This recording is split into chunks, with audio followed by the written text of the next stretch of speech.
അനസ് ഇബ്നു മാലിക് റളിയല്ലാഹു അൻഹു തങ്ങൾക്ക് വഫാത്ത് ആസന്നമായപ്പോൾ തന്റെ ഖാദിമിനെ അടുത്തേക്ക് വിളിച്ചിട്ട് പറഞ്ഞു, നീ കുറെ കാലമായല്ലോ എനിക്ക് ഖിദ്മത്ത് ചെയ്യാൻ തുടങ്ങിയിട്ട്, എന്നാൽ നിന്നോട് എനിക്ക് വലിയ കടപ്പാടുണ്ട്. ആ കടപ്പാടിന് പകരം നിനക്ക് ഞാനൊരു സമ്മാനം തരികയാണ്. അതെന്താണ് സമ്മാനം? അതേ, ഈ ദുആ അങ്ങ് പഠിപ്പിച്ചു കൊടുക്കുകയാണ്. എന്നും സുബ്ഹിക്ക് ശേഷം ഈ ദുആ അങ്ങ് ചെയ്താൽ ഒരാൾക്കും നിന്നെ ശല്യം ചെയ്യാൻ കഴിയില്ല, ഒരാൾക്കും നിന്നെ ആക്രമിക്കാൻ കഴിയില്ല. ഏതാണ് ആ ദുആ?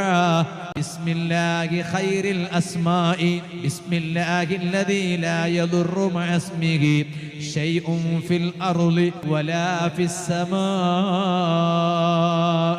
ആ പവറുള്ള ദുആ എന്നും സുബ്ഹിക്ക് ശേഷം ഒന്ന് ദുആ ചെയ്തുകൂടെ?